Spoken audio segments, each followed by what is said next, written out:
Hi there. Welcome to Association for Size, Diversity, and Health webinar. My name's Dawn Clifford. I'm from California State University, Chico, and I'm the chair of the ASDA Education Committee, and I'm so thrilled today to bring you a presentation, a webinar, from the Association for Size, Diversity, and Health on eating disorders and the health at every size paradigm. Today I have two fabulous speakers with me, both from Australia, both dietitians, and both named Fiona. I have Fiona Willer and Fiona Sutherland, and I'm going to introduce each speaker, and then Fiona Willer will be speaking first, followed by Fiona Sutherland. First, I want to tell you a little bit about Fiona Sutherland. Fiona Sutherland is a registered dietitian and a sports dietitian from Melbourne, Australia. She's the director of Body Positive Australia and the Mindful Dietitian, and she specializes in mindfulness-based practices and approaches to eating disorder treatment, body image, and eating behavior. She'll be doing the second half of our presentation today. And the first half of our presentation is being presented by Fiona Willer, who I'm going to introduce next. Fiona Willer is the author of the book, Non-Diet Approach Guidebook for Dietitians. She also owns a business called Health Not Diets, and this provides online and face-to-face training for healthcare professionals, teaching them how to incorporate non-diet approaches into their healthcare practices. She's also finishing up her PhD and conducting some very important research regarding the health at every size paradigm. I'm going to go ahead and turn it over to Fiona Willer, who's going to start us off today. Fiona? Thanks, Dawn. Thanks for that introduction. I will, without further ado, just grab my slides and pop them up for everyone. Okay, so I want to talk about health at every size in eating disorders, and it's really a conceptual exploration because the evidence is not there in a great deal yet, but I want to talk about what may and may not be appropriate from the Hays paradigm. Okay, so firstly, Hays, when it's applied in clinical practice, I refer to as the non-diet approach. So that incorporates all of the clinical aspects of the Hays paradigm in a way that we can apply them in clinical approach. And this is a model which shows how that works. So self-compassion is really at the centre of the model, and from there we talk about accepting and embracing our own body cues, all foods, accepting and embracing our body shape, joyful movement, and what I call non-diet nutrition. And then in order to sort of contextualize the clinical practice into research practice, we then have to translate from the non-diet approach principles through into the academic construct. So if you think about it, we've gone from the Hays philosophical principles to practice principles with a non-diet approach, and then through to the academic construct that we're actually looking at. So self-compassion and mindfulness can be measured by self-compassion theory measures and relational frame theory. Accepting and embracing body cues is another way of looking at dietary restraint. Accepting and embracing all foods is really around dietary quality and variety. Accepting and embracing body shape is around body dissatisfaction and weight control beliefs. And accepting and embracing joyful movement is about the physical activity level and the enjoyment of that physical activity. And the non-diet nutrition is translated through to, again, dietary quality, but in addition, an enjoyment of food and eating quality there.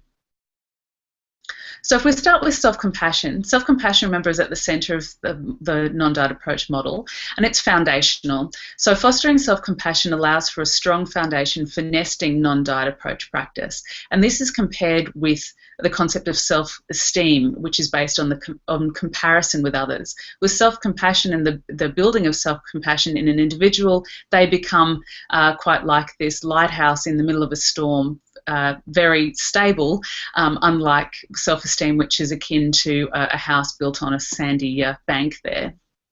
It can be eroded.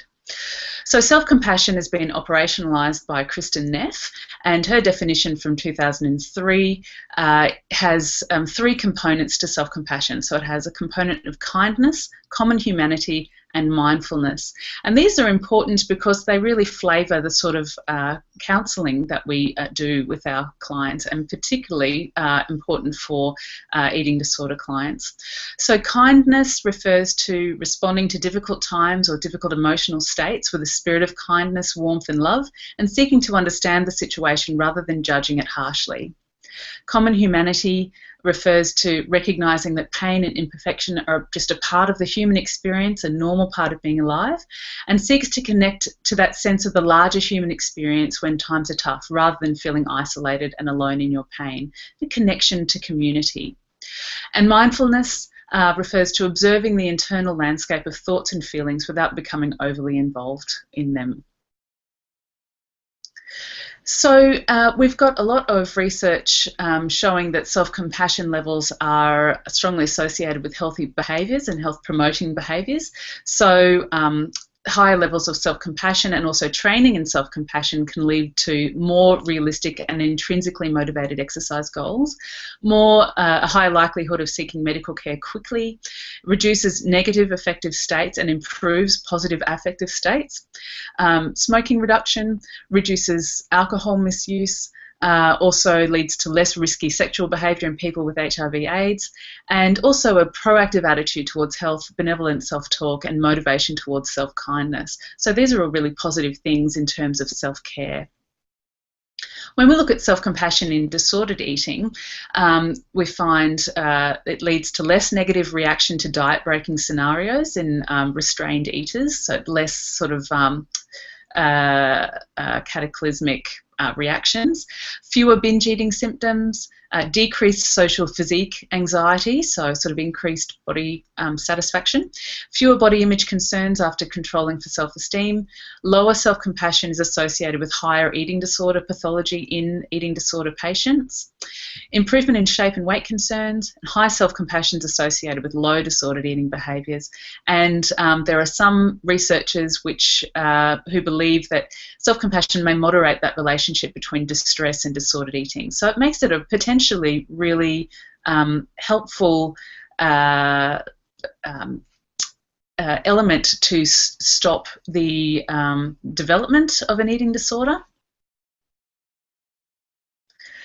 And I wanted to also contrast CBT, which is the sort of traditional approach to eating disorder therapies, with mindfulness-based therapy. So mindfulness ACT, which is acceptance and commitment therapy, and DBT, dialectical behaviour therapy. So with CBT, the therapy tends to challenge and label disruptive thoughts and emotions. But in mindfulness, it's about non-judgmental observation of disruptive thoughts and emotions. So creating distance and disengaging from unhelpful thoughts rather than fighting with them. In CBT, cognitive restructuring. In mindfulness, it's really about metacognitive awareness, which is sort of watching what you're thinking about rather than trying to think in a different way. In CBT, there's an assumption of healthy normality. So the basis is that pain and suffering are pathological, always wrong, sick or bad, and we need to alleviate those factors. In mindfulness-based therapies, instead, human suffering is seen as a natural part of the human experience. There's no avoiding it, and expecting to avoid it is really unrealistic.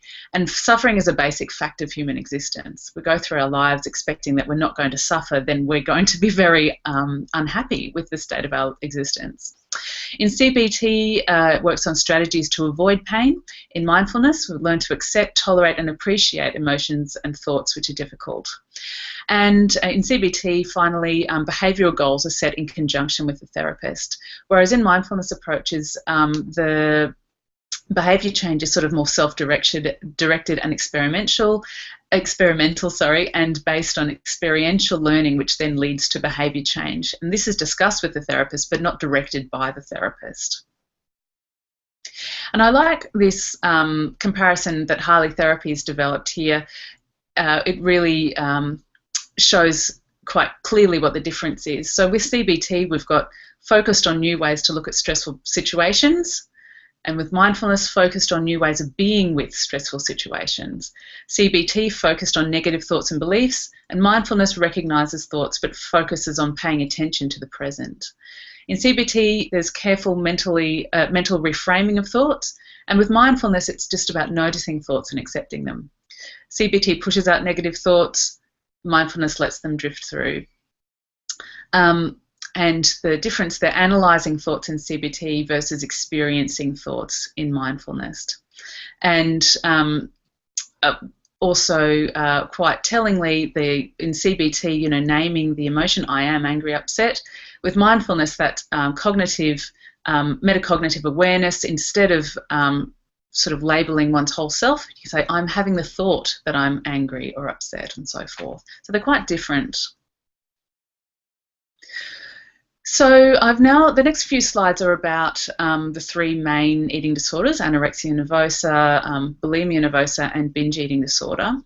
And what I have done here is have a look. I've used those academic constructs for the non-diet approach down on the left there, and then what considerations we have to have for people with eating disorders, and whether those elements then are appropriate for people with eating disorders. So if we have a look through these, I've circled the ones which are already present in treatment. So self-compassion, kindness, common humanity, and mindfulness are elements that are already present in standard treatment, because the consideration there is around isolation, secrecy, disconnection from others, and shielding any sources of vulnerability for that person. I'll just move through the ones that I've circled first, and then I'll go back to the others. In current treatment for anorexia nervosa, there's a stepped or scaffolded approach to broadening the diet that's already present in treatment, and this is because of the typically very narrow diets and high food fears. With joyful movement or healthful level of physical activity, it depends on obviously the sort of type of anorexia that the person has, but the physical activity element can be quite destructive, sometimes obsessive, compensatory, and fear-driven. And in the non-diet approach, you would avoid trigger forms of exercise, but perhaps try new non-measurable movement depending on malnutrition status. So obviously that needs consideration, but it is already part of treatment. And body shape and body dissatisfaction is already discussion is already part of treatment, of course, because of the persistent over-concern with body shape and body checking that happens with anorexia. So the elements that aren't necessarily appropriate are the early discussion of body cues and dietary restraint, and this is because severe restraint is usually present in anorexia nervosa, and body cue perception changes partly because of malnutrition, but also because the meaning of what it feels like to be hungry can be quite different. So that's not appropriate until malnutrition is corrected and well on the way to recovery. And the last one is the non-diet nutrition or adequate nourishment. Inadequacies are, of course, of energy intakes, part of the definition of it, and high risk of deficiencies with anorexia nervosa. And with the non-diet approach, we do self-directed nourishment. So this is not going to be necessarily very helpful for someone who is sort of in the storm of their eating disorder. So self-directed nourishment should only be introduced when the person's well on the way to recovery, and certainly after malnutrition has been corrected. So with anorexia, you can see that there are some elements for the non-diet approach which fit quite nicely in what is already being practiced, but it's not appropriate overall for people with active anorexia nervosa. Moving on to bulimia nervosa now, so same sort of set out to the table, and of course similar considerations as well as somebody with anorexia. Again, I've circled the ones that are already part of treatment, and the ones that are circled the answers are similar to the anorexia nervosa ones. With the body cues or dietary restraint, not appropriate until any malnutrition is corrected, and also use clinical judgment. I mean, how sick is the person right now? And I would suspect that if they're in the storm of it, it also wouldn't be appropriate. And again, the non-diet nutrition, self-directed nourishment only when the food fear has diminished considerably, and you may be able to sort of estimate the sort of return to normality based on frequency or severity of binging and compensatory methods. But so for bulimia nervosa, again, while the non-diet approach, some non-diet approach elements fit beautifully into the model, it's not appropriate for people in the storm of their eating disorder, but may well be as they're coming out of it, to transition them back to a more flexible style of eating.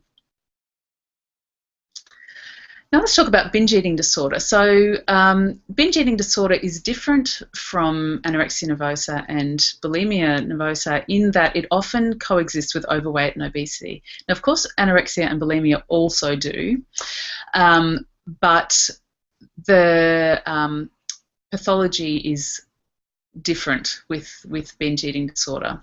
And binge eating disorder gets a lot more focus on also reducing weight in addition to treatment for the disorder. So it often coexists with overweight and obesity, but the risks cited for binge eating disorder are those associated with weight status not specific to binge eating disorder, which drives me mental. But so that's, you know, when you're reading the risks of binge eating disorder and the risk is obesity and then the risks of all of the sort of hysterical outcomes of living in a larger body, they're the ones that are associated with the body size, not the disorder itself. And any therapy for binge eating disorder, which tries to focus on both weight and eating disorder pathology, is like trying to kill two birds with one stone when the birds are flying in opposite directions. The eating disorder treatment, of course, tries to normalize eating patterns and works on flexibility and satiation, etc. But with a weight focus, there's a implicit intake restriction to try to lose weight. So then, by definition, it's more inflexible and denies physical cues. It doesn't make sense to me. If the eating disorder is so important in an anorexia and bulimia, why isn't it prioritised in binge eating disorder? Why does a weight that I happen to be at presentation make any difference to helping me with my thoughts and behaviours? You know, it seems completely inconsistent. And the answer to that is societal prejudice. You know, it seems sometimes that the medical model is willing to do anything to not let people get away with living lives in larger bodies. So let's have a look at binge eating disorder in that similar matrix as before. So again, we've got self-compassion, body cues, all foods, joyful movement, body shape, and non-diet nutrition down there on the left. In terms of the considerations in binge eating disorder, again, there's elements of isolation, secrecy, disconnection, shielding, vulnerability, and shame associated with binge eating disorder. And then, of course, the non-diet approach is absolutely appropriate. Self-compassion is appropriate. With body cues, they may feel disconnected from body cues. Maybe, and if they do, then the non-diet approach is an appropriate way to address those. With food, people with binge eating disorder sometimes have a very narrow perception of a healthy diet and food fears, but of course that varies depending on the person and if it's sort of food and food belief driven. But in any case, the practice principle of allowing all foods to focus on dietary quality and variety is appropriate. And if the eating is chaotic initially, then there may be a need for some scaffolding, but it is appropriate much sooner, of course, than the other two eating disorders I've discussed. Joyful movement. So sometimes exercise is compensatory and fear-driven. Sometimes it's not present at all, so that varies again for people with binge eating disorder. But using the principles of encouraging joyful movement as per the non-diet approach is appropriate then, as long as trigger forms of exercise are avoided, and one should try to encourage new non-measurable movement that is joyful as well. And body shape dissatisfaction. So the consideration mainly is that body weight may be seen as a problem by the patient, or it might not be seen as a problem by the patient, but it may be seen as a problem by the therapist. So you've got a few levels of weight bias happening there. And the non-diet approach, or HAES, sort of approaches do address that the acceptance of body shape and reduce body dissatisfaction, so that's absolutely appropriate.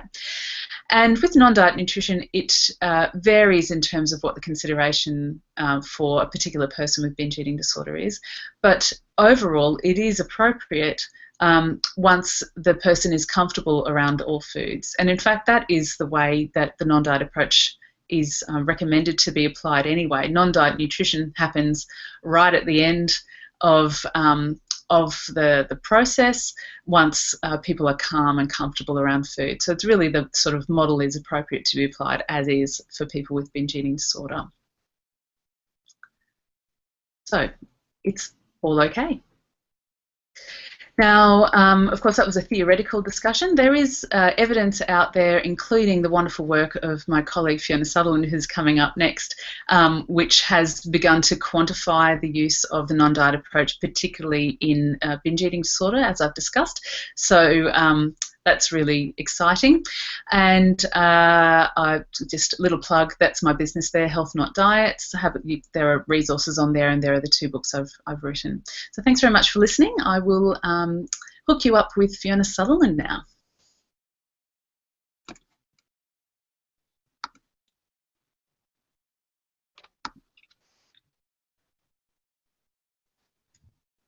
Thanks, Fiona. Hello. Thanks, Fee. Now we're not particularly close, in Australia either. So it's lovely for us to both be here together as well. And I'm so grateful to Dawn and to ASDA for hosting us today. It's really exciting, and I really hope you enjoy this little foray into health at every size and eating disorders. So I'm just going to quickly flick over to my pretty slides. So just to give you a little bit of a background, this presentation was given to a group of about 150 or so dietitians earlier on, sorry, beg your pardon, late in 2015. And it was sponsored by our Eating Disorders Special Interest Group. So today I'll be talking a little bit more about health at every size and eating disorders, more from a clinician's perspective. So as you know, I'm a dietitian, and my experience is coming from that perspective. So I can really appreciate that there are going to be lots of other professionals who have a different experience with clients. And I'm very open-minded to different people's experience and expertise. So I'm well aware that this is just kind of one voice, but very, very happy to be here, very grateful. So it seems as though we have quite an issue with bodies. We seem to be in an epidemic of body hatred, of rejection, of obsession, and really disconnection. We're constantly in angst about our bodies, and as a result, feeling not good enough. So if you're listening today, can you reflect, do you have clients with eating disorders that hate their bodies? Do you have clients without eating disorders that hate their bodies? Do you have people in your personal life that hate their bodies? It seems that body hatred is not only acceptable but also socially sanctioned as an appropriate way to reflect some sort of self-respect or some kind of self-control. And as we know, it's actually the opposite. Many people waste precious years, emotional energy, and sanity trying to meet the demands and rigid rules about what's acceptable, what size and shape our bodies are supposed to be to somehow be worthy of even dipping our toes into peace or happiness or love or joy. And for me, it just feels like a darn shame. The worst thing is it's most often ultimately fruitless and or pointless. So we know these messages start early and continue on through life. As we get older, it becomes a bit like a ritual, really. You know, body talking at cafes, at the gym, at the park, a bonding experience maybe to talk about our bodies as if they're objects to be moulded and sculpted into a more acceptable form. For some, it seems to be something like social currency and maybe a way to fit in. And the way that we talk about weight is also tremendously powerful, and our language seems to have changed over time. Words certainly influence the way people relate to each other, including medical and health professionals. For example, the word overweight, and I'm doing what do you call them? Um, I'm putting them in little parentheses, is a very common word used by dietitians, health professionals, and the general public. Yes, it's a medicalised term, thanks very much to the BMI, that insinuates there's a right weight, and if you're above it, then somehow that's wrong. Your body is wrong somehow. It's over what you should be, and drives me nuts. And as we're also very familiar with, the word obesity has become a diagnosis as well as a shorthand for describing many undesirable qualities. So what do you think? Does this body hatred, rejection, disconnection, does it actually help people pursue health? I think we all know the answer to this, and it's a big no. And in fact, we're getting more and more evidence that it's hurting and it's harmful. I love this quote, which I accidentally stumbled across, because it speaks to us really about this state of chronic stress and anxiety that many people experience about getting their diet perfect, about having the right nutrition and moulding the body, which in and of itself affects quality of life in many negative and really unhelpful ways. And unfortunately, what we're seeing now is this food and body anxiety that's travelling through generations into younger and younger kids. Body vigilance, or this constant pressure to somehow watch our bodies, keep an eye on them, pay attention. It leads to being worried and anxious about our bodies. It leads to worry about food, and it fuels the whole body watching diet cycle. So what do we think we know about weight and eating disorder recovery? Well, what we know, especially people who've been working in this field for many years, is that recovery looks different in everyone, as we would expect. But somehow recovery is seen differently for people in different sized bodies. And there seems to be maybe some bodies that are touted as being more acceptable in recovery than others. And that is simply not right. It sends a message to the eating disorder community, to practitioners, clients, and the wider community that there is somehow a good recovered body, and that some recovered bodies are better than others. So maybe a poster child for recovery is somebody who's not too thin, but not too fat either. And all this does is perpetuate the idea that bodies are something that should be and can be controlled.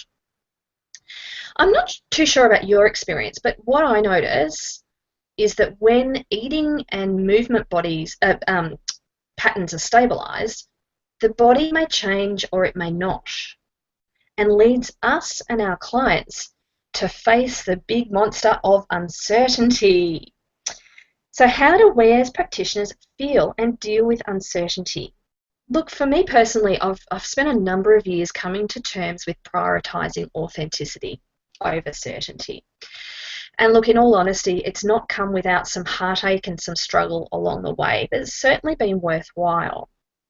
I really, really, really do believe with all my heart that if we're able to sit with our own discomfort and uncertainty, then we're able to role model this with our clients and help them to really embrace the uncertainty that comes not only with recovery but also with life, and help find some peace and quiet within the uncertainty that is being a human. So this response I had from one of my clients in response to me asking the question, what if I told you that you could lose weight, that I could help you lose weight? And she said to me, Fee, I have spent half my life with an eating disorder. Anorexia at 14, bulimia at 18, binge eating disorder by 25. I'm only 30 and I've recovered, finally. And you're going to sit there and tell me that my body is still wrong?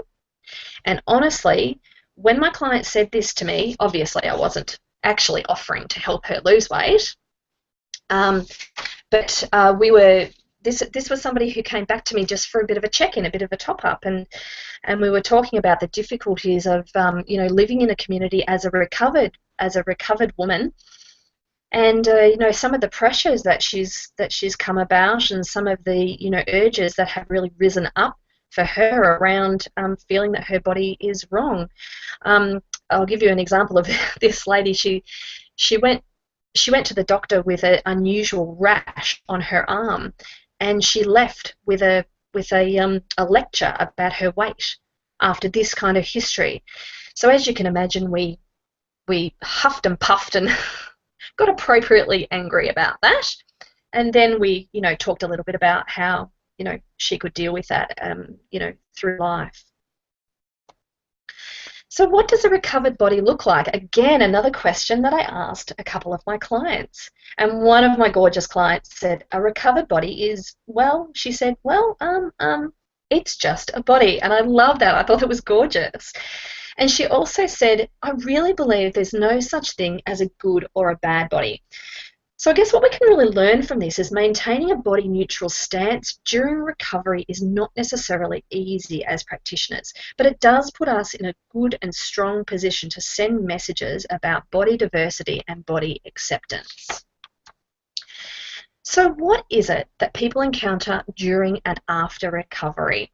Certainly, many of my clients live in kind of maybe average-sized or larger-sized bodies, and certainly they experience consistent weight bias and weight stigma in life, and most certainly in health and medical arenas.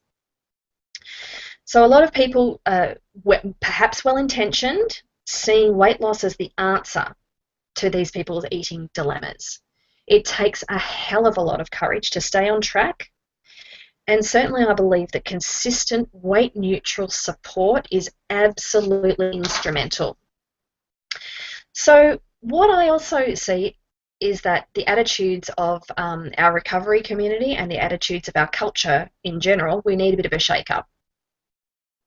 So I'll give you a couple of examples. And when I presented this to the wider group, what I asked this large audience was really just to take a think about take some time just to think about the way in which their unit or their practice regards weight and regards different weights. So, for example, an eating disorder recovery unit on which discharge is granted at a certain BMI, which might be regarded as healthy or perhaps healthy enough. And interestingly, that sends really strong messages that there is a right or acceptable weight for people, and I'm well aware of how people, when they're recovering from eating disorders, interpret these messages. And we also know that for every person who's recovering from an eating disorder, there's no one right weight for them. And certainly for us to designate a right weight is really not fair. I understand we're working within the constraints of a medical system, but for their wider recovery, it's just very, very tough. So what we know is that our culture places a high degree of value on thinness or slenderness or not fatness.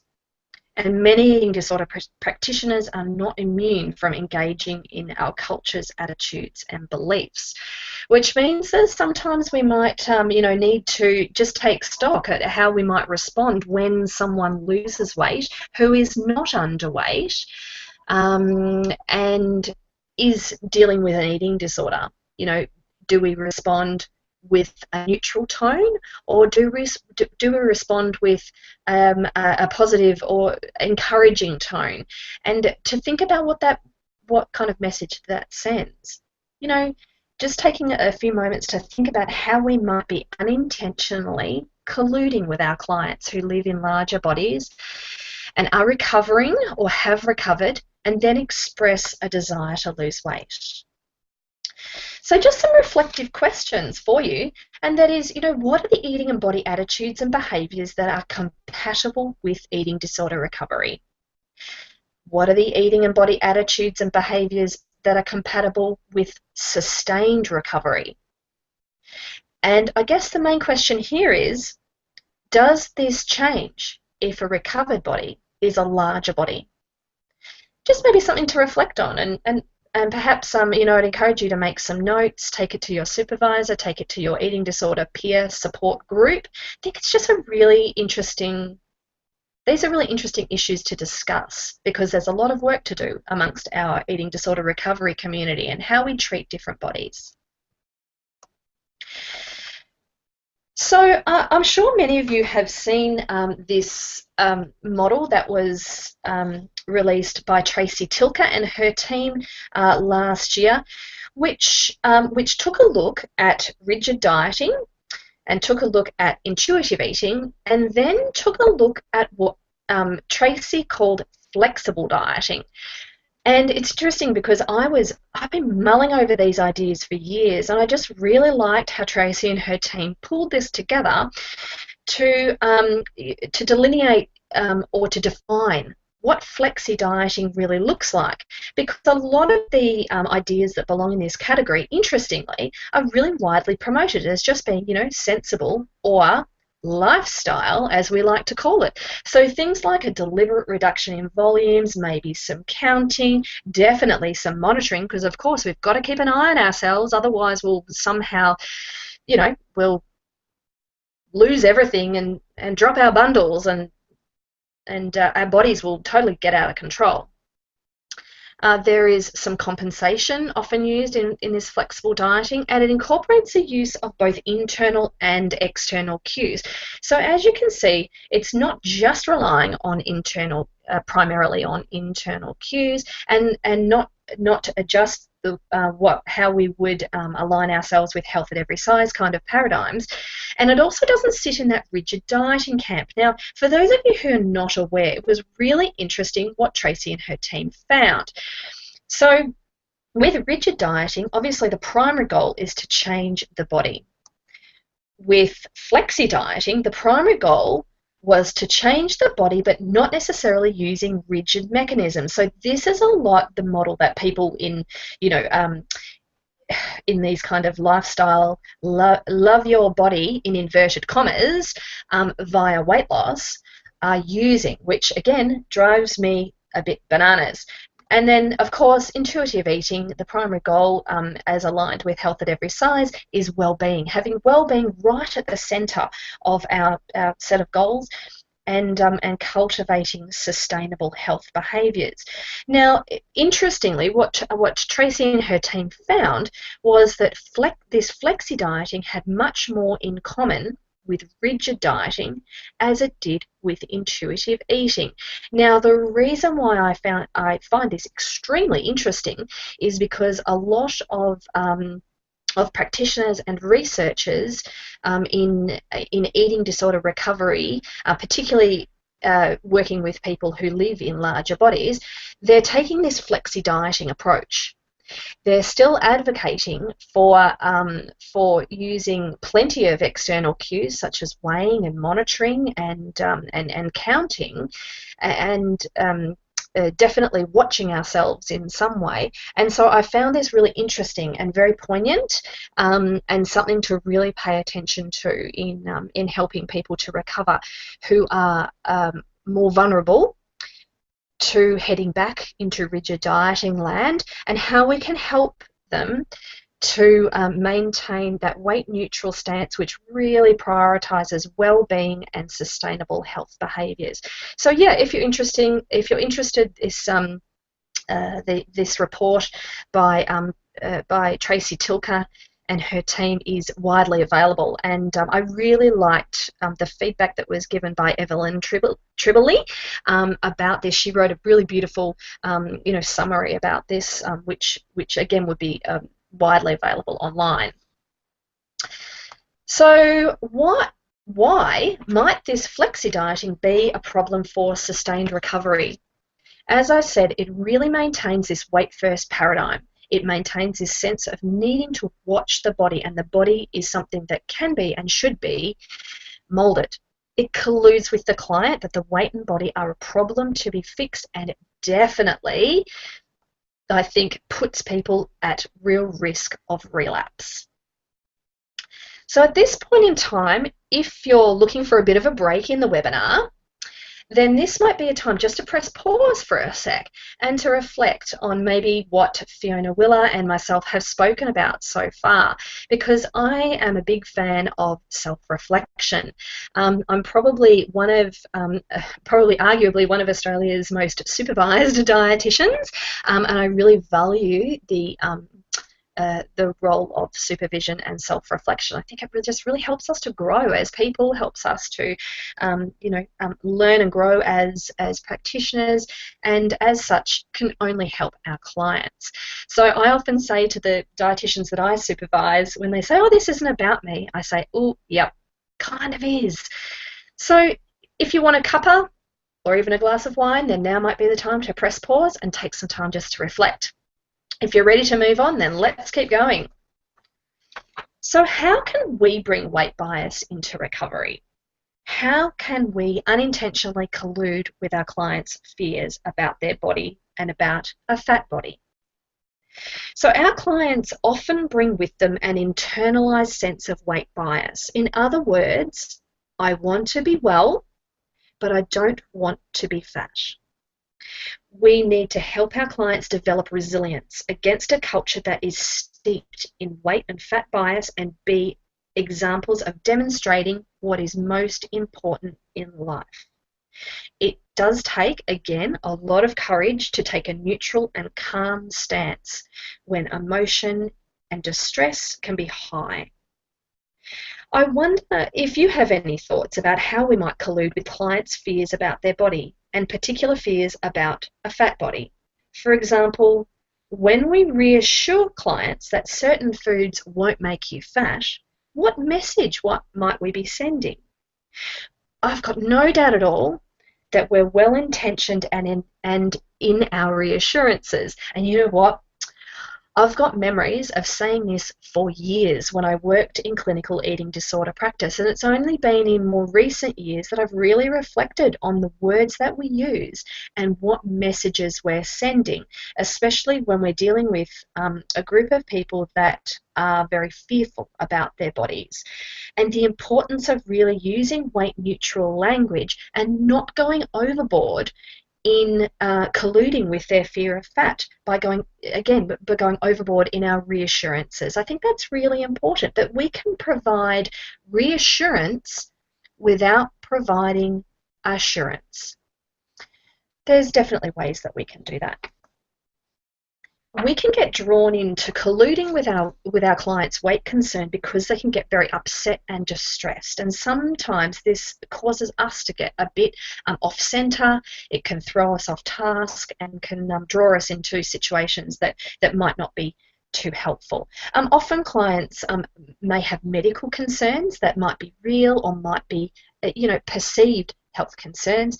There certainly can be pressure from other colleagues or health professionals, and we can also come with our own beliefs about the recovered body, health, size.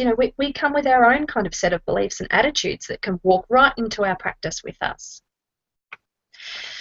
So in terms of recovery and body acceptance, how I generally approach this is if body acceptance is done too early in recovery, it can sometimes draw our clients into feeling like they're not doing it well enough, that they've failed somehow, that they're giving up on their bodies. I have a belief that embracing a natural body or a stable body is critical to full recovery, and in fact, I believe it can be the clincher. However, it can often take a long time and requires us to be really patient. What I notice is that eating behaviours, for some clients more than others, admittedly, that can sometimes settle relatively quickly, particularly with clients with binge eating disorder, when they're able to let go of the dieting and let go of the restriction and embrace more intuitive cues. Sometimes eating behaviour can settle. However, body difficulties can often take a long time and actually can be one of the triggers back into eating disordered behaviour. So we need to be patient and calm and persistent when it comes to helping our clients move through into body acceptance. So Uh, so what I really love about health at every size, I'm absolutely passionate about it, and how it's different for those in recovery is that we encourage people to keep well-being and self-compassion and respect front and center. And for many people, this is the way forward. So in my experience, particularly with my clients who have recovered and living in larger bodies, embracing the body as it is now is critical. And resisting what it is not, or what our body is not at the moment. And in other words, sometimes for people that can mean not weight loss, or not the dream post-recovery body. Pursuing that can be really harmful, and it swings people back in towards the eating disorder. Letting it go, or I prefer the term loosening the grip, or letting go of expectations of the dream body and the dream life, can sometimes be the toughest thing that people in recovery have to do.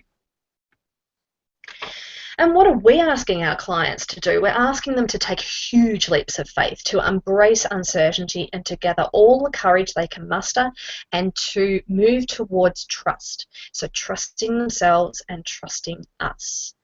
And are we willing to ask of ourselves what we are asking of our clients? Particularly things like uncertainty. Are we willing to sit with uncertainty, to feel that discomfort that comes with not exactly knowing, how things are going to turn out, but be willing to be honest and authentic in the face of uncertainty?